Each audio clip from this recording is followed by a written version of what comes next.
The room buzzed with excitement, filled with people from all walks of life, business owners, dreamers, those desperate for a breakthrough. But despite the crowd, I felt strangely isolated, as if the weight of my decision to join the class hadn't quite settled in. Jack's mood had been tense ever since the phone call he overheard. He'd gotten quiet, the kind of quiet that made me nervous. And though we hadn't spoken about it directly, I knew something was off. That night, we attended the event together. Jack seemed distant, eyes scanning the room, probably searching for the mysterious man he suspected I had been working with. I could feel the tension radiating off him as we sat down at a table near the stage. The air was thick with the scent of strong coffee and ambition.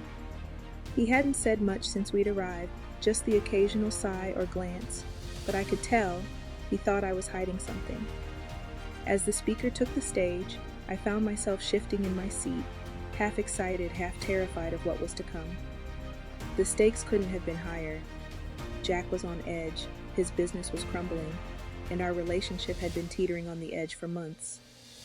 But something deep inside told me that this event was my turning point, and maybe his too. The speaker, a woman with a calm yet commanding presence, began to talk about limiting beliefs, how they act as invisible barriers that hold us back from reaching our full potential. Every word hit home. She spoke of people who, despite having talent, resources, and support, couldn't move forward because they were shackled by their own minds. I glanced at Jack. His eyes were locked on the speaker now, arms crossed but listening intently. He needed this more than he realized. Then came the critical moment. I invested $2,000 in this class, and I'm ready to share all the details with you. If you want to follow along, grab a pen and paper. The speaker asked us to write down the one belief that had been holding us back the most. My hand trembled as I scribbled the words, "I'm not enough." For so long, that belief had haunted me, in my relationship with Jack, in my career, in everything. I felt like I was constantly falling short, like I didn't deserve the happiness I was chasing. And I had a feeling Jack was thinking something similar, about his business, his place in the world, maybe even about us. Suddenly, the speaker invited people to share.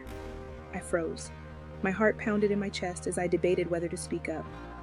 Jack glanced at me, suspicion in his eyes, but I knew this wasn't the time to hold back. This was the moment, the high stakes, that would determine not just the future of our relationship, but whether I could finally break free from the cycle of self-doubt and fear that had gripped me for years. I stood up, the weight of the room pressing down on me. My voice cracked as I began. "I've always believed that I'm not enough," I said, feeling my throat tighten. "And it's affected everything. My relationship, my career, even how I see myself." Jack's eyes widened, a flicker of shock crossing his face. For a moment, the room was silent.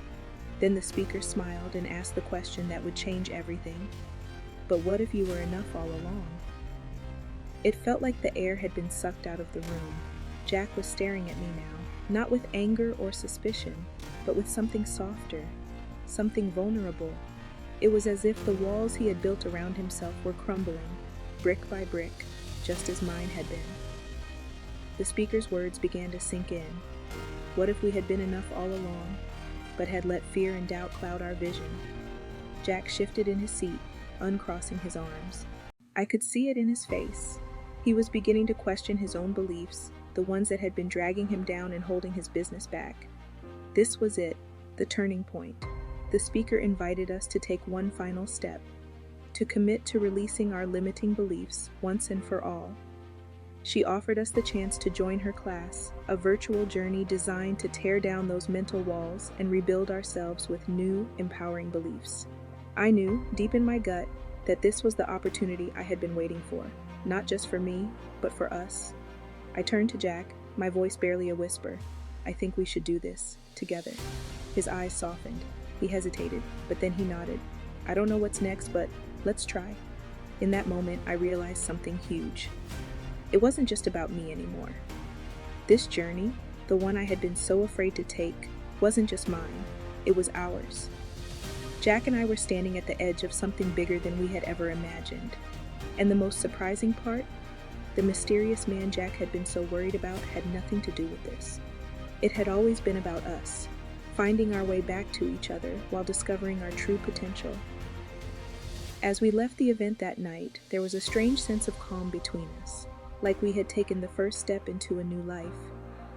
But something lingered, something unknown. What would this class reveal? What if the beliefs we had clung to for so long were only the beginning of the real journey? The suspense was palpable, and I had a feeling that what was coming next would change everything for both of us. Want to know what happens when we dive into the class? Trust me, you don't want to miss the next chapter, because what we uncovered about ourselves, well, let's just say it was a revelation neither of us saw coming.